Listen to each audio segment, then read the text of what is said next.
ऐसा क्यों होता है कि एक आम आदमी पुलिस से डर जाता है, या फिर पुलिस जब भी आपको गिरफ्तार करने आती है तो आप घबरा जाते हैं, डर जाते हैं। उल्टा पुलिस की तो ये ड्यूटी होती है कि वो आपके अधिकार, आपके राइट्स प्रोटेक्ट करे, आपकी संपत्ति या फिर आपकी जान की रक्षा करे। ये हर पुलिस ऑफिसर की ड्यूटी होती है। पर दोस्तों उल्टा आप ही पुलिस ऑफिसर से घबरा जाते हैं। अगर वो किसी रीजन से आपको गिरफ्तार करने आते हैं तो आप डर जाते हैं, आप उल्टा भड़क जाते हैं या फिर आप वहां से भाग जाते हैं। ऐसा नहीं करना चाहिए आपको। मैं बताता हूं आप ऐसा क्यों करते हो, क्योंकि आपको अपने अधिकार नहीं पता। आपको अगर पुलिस गिरफ्तार करने आती है तो आपको उस समय क्या करना चाहिए और आपके क्या क्या राइट्स है, क्या क्या अधिकार है, आपको इनकी नॉलेज नहीं है, तभी आप डरते हैं उनसे। दोस्तों इस वीडियो में आज मैं आपको बताऊंगा कि अगर कोई पुलिस ऑफिसर आपको गिरफ्तार करने आता है तो आपको उस समय क्या करना चाहिए और आपके क्या क्या राइट्स है उस टाइम, गिरफ्तारी के टाइम। तो दोस्तों इस वीडियो में आपको मैं सारी डिटेल में समझाऊंगा, बट उससे पहले मेरा YouTube channel Ashish Dawar the Legal Baba को सब्सक्राइब कर लीजिएगा, क्योंकि ऐसी लीगल इंफॉर्मेटिव वीडियोस मैं आप लोगों के लिए लाता रहूंगा और आपको लॉ की नॉलेज देता रहूंगा। और दोस्तों अगर आपको किसी को भी मुझसे कोई क्वेश्चन पूछना है, आपका कोई प्रश्न है, तो नीचे डिस्क्रिप्शन बॉक्स में मैं अपना इंस्टाग्राम का लिंक दे रहा हूं। आप वो लिंक को क्लिक करिए, इंस्टाग्राम पर आइए, इंस्टाग्राम पर मुझे फॉलो करिए और मुझसे इंस्टाग्राम पर डायरेक्ट मैसेज करके अपना कोई भी क्वेश्चन पूछिए, आपको जवाब जरूर मिलेगा।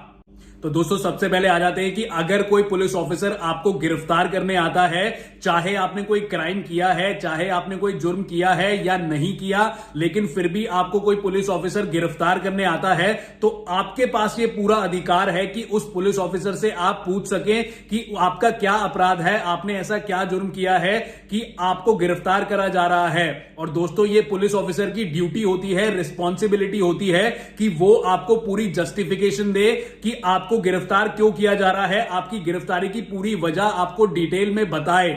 और दोस्तों ऐसा नहीं होता तो मैं आपको एक केस बता देता हूं, उस केस में क्या हुआ था। दोस्तों केस का नाम है रिनी जोहर वर्सेस स्टेट ऑफ बिहार। यह सुप्रीम कोर्ट का एक केस है जिसमें कि एक व्यक्ति को गिरफ्तार किया गया था और उस व्यक्ति ने गिरफ्तारी की वजह पूछी तो उसको वजह नहीं बताई। उस इन्वेस्टिगेशन ऑफिसर, जो पुलिस ऑफिसर ने उस व्यक्ति को गिरफ्तार किया था, उसने सीधा उसको जेल में डाल दिया, बिना उसको वजह बताए, बिना उसकी गलती बताए उसने उसको जेल में डाल दिया।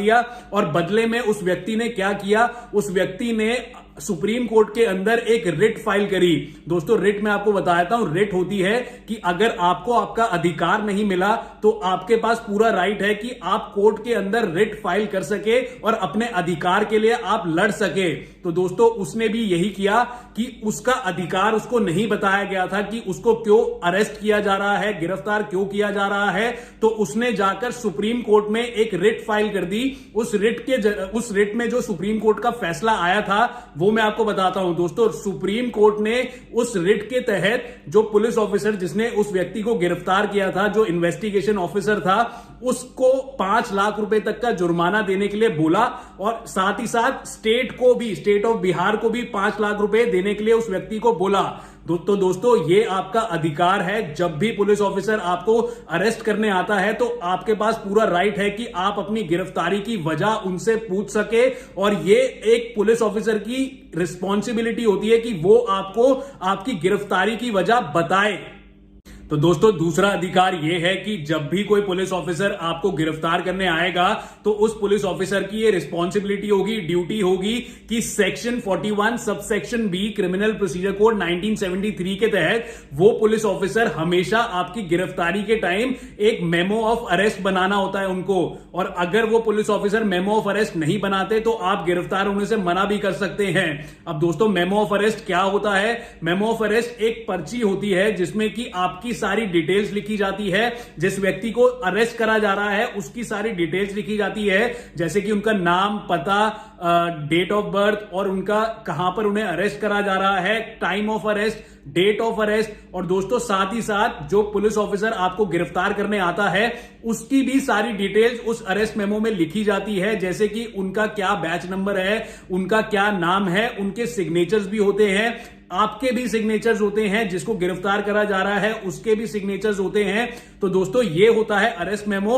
और अगर पुलिस गिरफ्तारी के टाइम अरेस्ट मेमो नहीं बनाती उसी वक्त उसी जगह, तो आप अरेस्ट होने से मना भी कर सकते हैं, क्योंकि ये आपका राइट है। अब आ जाते हैं तीसरे राइट पे। तीसरा राइट ये है कि जब भी पुलिस आपको गिरफ्तार कर लेती है तो दोस्तों section 41 sub section D criminal procedure code 1973 के तहत आप लोगों के पास ये अधिकार होता है, जिसको गिरफ्तार करा जाता है उनके पास ये अधिकार होता है कि वो अपने वकील से बात कर सके, अपना एडवोकेट एंगेज कर सके, उनसे बात करके, उनसे सलाह करके ही कुछ पुलिस के सामने स्टेटमेंट दे। और उनके पास ये पूरा अधिकार होता है दोस्तों। आपसे अगर पुलिस पूछती है कुछ और आप अगर नहीं उनको बताना चाहते तो आपके पास ये पूरा राइट है। आप उनको ये बोल सकते हैं कि पहले मैं अपने वकील से बात करूंगा, उसके बाद I will give my statement, उसके बाद मैं आपकी स्टेटमेंट दूंगा आपको। आपके पास ये पूरा राइट है under section 41 sub section D criminal procedure code 1973।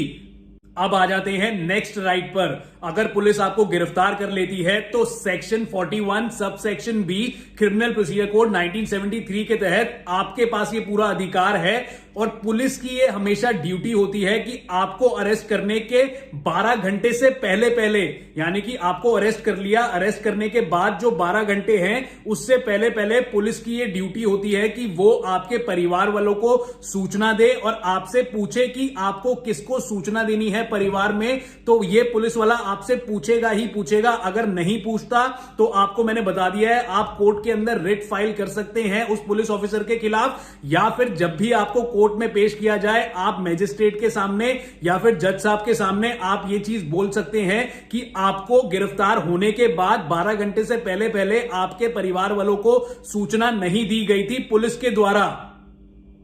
आपको मैं एक और अधिकार बता देता हूं कि जब भी कोई पुलिस ऑफिसर आपको गिरफ्तार कर लेता है, गिरफ्तार करके लॉकअप में डाल देता है, तो कोई भी police officer section 57 criminal procedure code 1973 के तहत आपको लॉकअप के अंदर 24 घंटे से ज्यादा नहीं रख सकता। 24 घंटे से पहले पहले उस पुलिस ऑफिसर को आपको कोर्ट में पेश करना होता है। तो दोस्तों कोई भी पुलिस ऑफिसर आपको बिना कोर्ट में पेश किए 24 घंटे से ज्यादा लॉकअप में रखता है तो ये इलीगल डिटेंशन होती है और आप उसकी कंप्लेंट सुपरिटेंडेंट ऑफ पुलिस को भी कर सकते हैं और साथ ही साथ आप उस पुलिस ऑफिसर की कंप्लेंट कोर्ट में भी कर सकते हैं और उससे जुर्माना भी भरवा सकते हैं।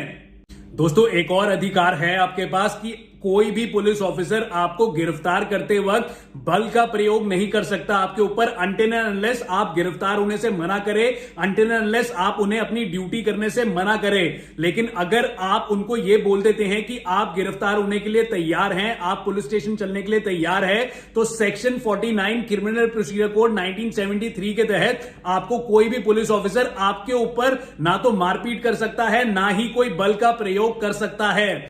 तो दोस्तों आई होप आपको ये वीडियो पसंद आया हो और आपका डर निकल गया हो।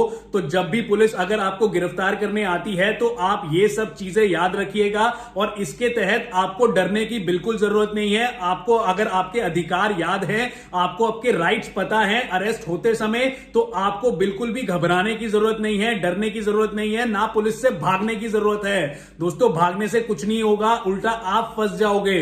तो दोस्तों आपको आपके अधिकार याद हैं तो आपको कोई भी कुछ नहीं कर सकता। आई होप आपको ये वीडियो पसंद आया हो। अगर वीडियो पसंद आया है तो नीचे लाइक का बटन दबाइए, कमेंट सेक्शन में मेरे को कमेंट करके बताइए कि आपको वीडियो कैसा लगा। और दोस्तों मेरा YouTube channel Ashish Dawar the Legal Baba को सब्सक्राइब कर लीजिएगा, क्योंकि ऐसी लीगल इंफॉर्मेटिव वीडियोस आपके लिए मैं रोज लाता रहूंगा और आपको लॉ की नॉलेज देता रहूंगा, ताकि आप भी सोसाइटी में सर उठाकर जिए। और दोस्तों साथ ही साथ अगर आपको मुझसे कोई क्वेश्चन पूछना है तो नीचे डिस्क्रिप्शन बॉक्स में मैंने अपना इंस्टाग्राम का लिंक दे दिया है, आप उस लिंक को क्लिक करिए, मुझे इंस्टाग्राम पे फॉलो करिए और साथ ही साथ अपना क्वेश्चन मुझे डायरेक्ट मैसेज करके इंस्टाग्राम पर पूछिए, आपको जवाब जरूर मिलेगा। Thank you.